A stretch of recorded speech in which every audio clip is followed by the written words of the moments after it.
Ang tatlong steps para ma-convert natin ang cassava leaves into feeds. Step 1, chopping. Step 2, welting o paglalanta. Then step 3, sun drying o pagbibilad sa araw. Ito ang cassava o manihot esculenta mga kapalmers. Alam niyo po ba mga kaibigan na ang cassava o ang dahon nito ay may napakahalagang papel o contribution sa ating pagmamanukan. Marami po ang hindi nakakaalam nito. Ang dahon po kasi ng cassava mga kaibigan ay highly nutritious. May mataas itong protina na kailangan ng ating mga manok para sa kanilang mabilis na paglaki. At mataas ang essential amino acids nito na may mahalagang papel sa kalusugan ng ating mga alagang manok. Mayaman din ito sa mga mahalagang vitamina at mineral na napaka-importante para manatiling matatag at malakas ang immune system nila at mapanatiling matatag at malabanan ang mga potensyal na mga sakit na dadapo sa kanila.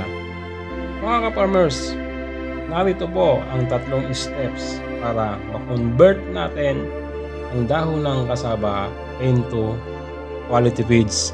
Kaya po, sundan nyo lamang po ito o tapusin nyo ang video ito. Step by step ko pong ipapakita sa inyo kung paano ino-convert o ginagawang feeds ang dahon ng cassava.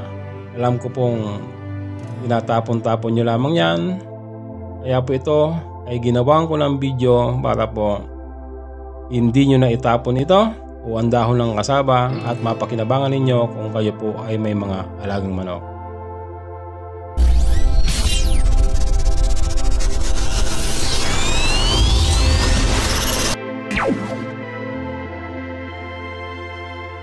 Okay mga ka-farmers, ito bago tayo mag-proceed o pumunta doon sa 3-step processing kung paano kino-convert itong cassava leaves into quality feeds.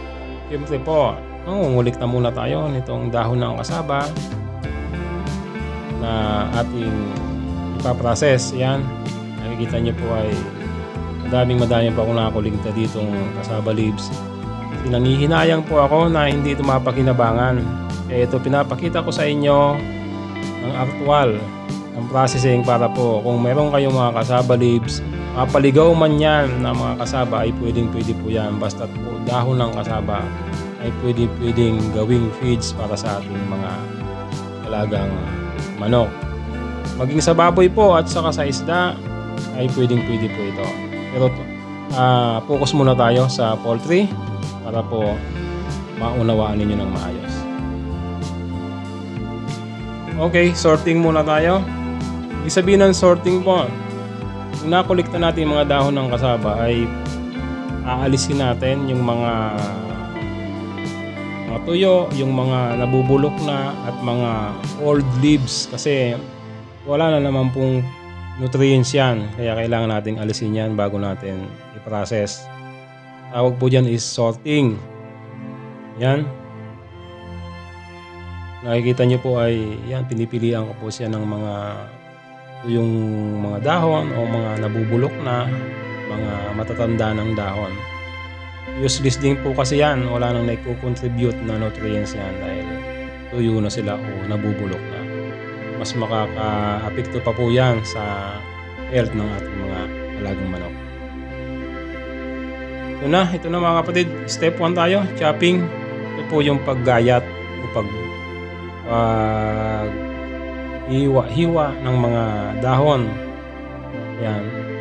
Chopping po, mas maliit, mas maganda. Yan. Ganyan lang po kasimple.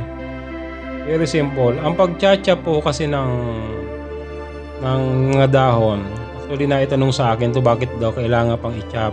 Simple lamang po ang explanation ko dyan. At ito inilagay ko, chopping can break cell walls in leaves for quick release of hydrogen cyanide. Ibig sabihin po mga kapatid, napakataas po ng lason ng dahon ng cassava. Pamamagitan po ng paghiwa-hiwa niya ay mabilis na nabibreak ang cell wall niya at mabilis na nare-release ang cyanide o ang hydrogen cyanide content niyan. Yan, ganyan lang po kasimple ang explanation niyan mga kapatid. Ito hiwa-hiwa lang hanggang sa matapos natin. Step 1 pa lang po tayo chopping po ito. May step 2 pa po o may dalawang steps pa na dapat yung mapanood. Yan. Mas maliit pong paggayat, mas maganda. Mas madali po kasing matuyo yan, mga kapatid. Yan. Gayat lang tayo ng gayat. Napakasimple po, di ba? Napakasimple lang ang processing nito. Napakasimpleng pakinabangan ang dahon ng kasaba. Napakasimpleng i-convert ang dahon ng kasaba sa feeds. After nyan, chopping, ito, step 2 tayo, welting. Ito yung paglalanta. Huwag po natin ibibilad po kaagad ito Kung nakikita nyo po ay parang naarawan siya. Reflection lang po yan. Hapon na po ito. Mag-aalas 5 na ito. Wala nang init. Yan, kung nakikita nyo ay ilagay ko siya sa isang higaan po ito na hindi na namin ginagamit. Yan. Para po ma-weld siya o malanta siya. 24 hours. At least 24 hours po. Magdamag po tayo. Magdamag po nating ilalanta yan o i-weld yan. Para po maganda yung magiging result niyan. Basta po sundan nyo yan.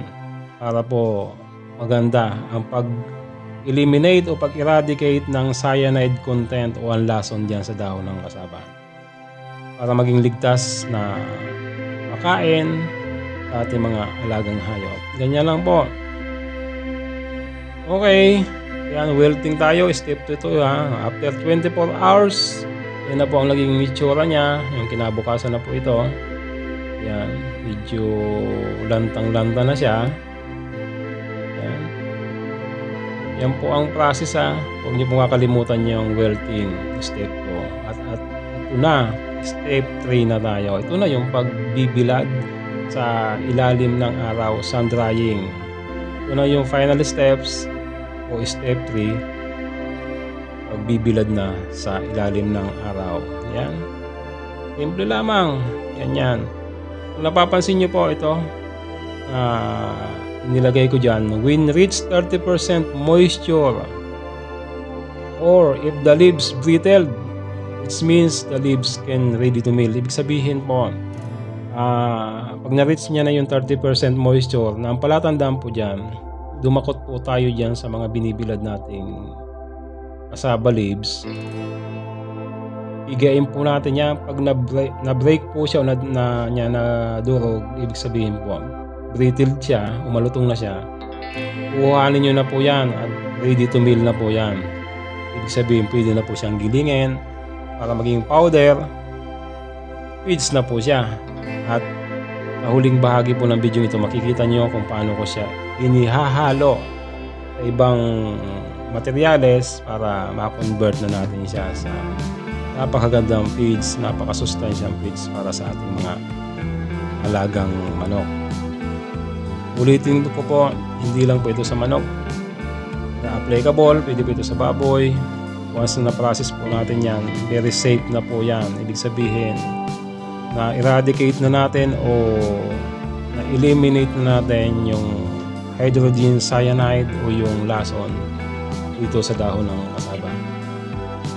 Ang na-process pong dahon ng kasaba o yung magiging powder na po siya, natawag na dry matter, ay may 21% na crude protein at napakataas na essential amino acids, vitamin C and mineral. Kaya matatawag po natin siyang high nutritious talaga.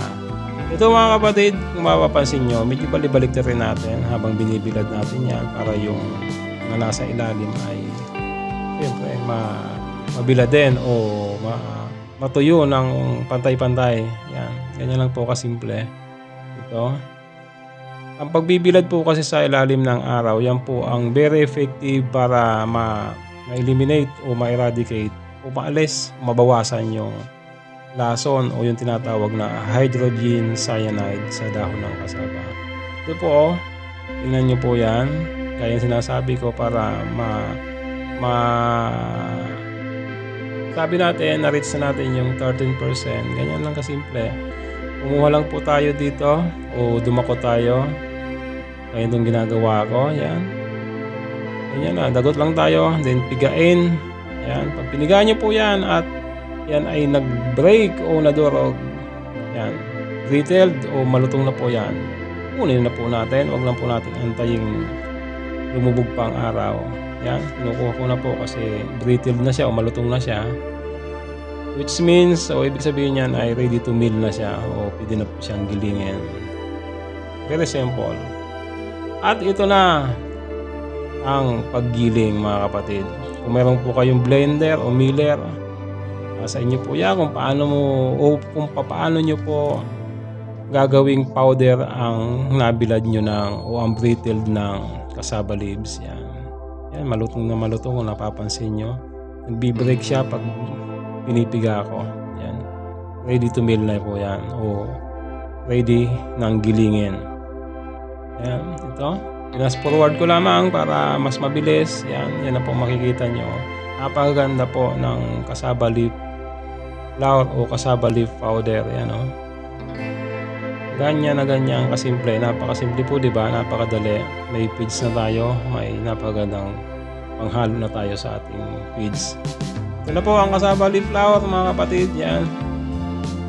At ito na ang paghahalo niya. Yan pong nakikita nyong ihahaluan ko po niya. Cassava root po yan. Yung laman ng cassava na chinap-chap at binilad din. Yan. Yan po kasi ay source ng carbohydrates. Ang cassava leaves naman ay source ng protina, vitamins and minerals. Ibig sabihin, kumpleto na po siya. Ganyan po ang combination ng magandang feeds para sa ating mga manok. Yan. Cassava root meal, yung laman ng cassava ay source ng carbohydrates. Then yung cassava leaves naman ay source ng vitamins and mineral, amino acids and protein. Kaya kumpletong-kumpleto na po yan. Yan, ganyan lang. Basahin natin ng kaunti para dumikit po yung cassava leaves doon sa granules ng cassava roots. At ito, time to feed o time for feeding sa ating mga alagang manok. Yan. Nakakatuwa po, di ba? Ang gaganda po ng mga manok ko. Ang babait kasi masarap po ang ating feeds na ibinibigay sa kanila. Okay? Yan. Simple. Kaya po kung kayo ay may mga cassava leaves, lalong-lalo na po kung kayo nasa probinsya, sundan nyo lang po ang video ito, ang processing na to. Itong 3-step processing to convert cassava leaves into quality feeds. Napakasimple, very simple po mga kapatid. May feeds na po kayo na may bibigay sa ating mga alagang hayop. Summary of processing. Cassava leaf flour may 21% na crude protein, complete in essential amino acids, rich in vitamins and minerals. Isa ang cassava leaf flour sa sangkap ng aking feed formulation. Ito nga po ang Forsiki Feeds, the natural feeds. Okay mga ka-farmers, sana ay nakapagbigay na naman ito sa inyo ng dagdag kaalaman about sa ating paghahayupan, lalong-lalo na po sa pagmamanukan. Ulitin ko po, hindi lang po ito pwede sa manok, applicable din po ito sa ating mga alagang baboy. Basta po na-process natin, safe na po yan. Okay, recap tayo sa ating summary. Sa processing, step 1, ito, chopping. Ito po yung paggagayat-gayat. Yan. Then, step 2, wilting. Ito po yung paglalanta. At least 24 hours natin ilalanta. Then, last step ay ang step 3, sun drying. Ito yung pagbibilad sa araw.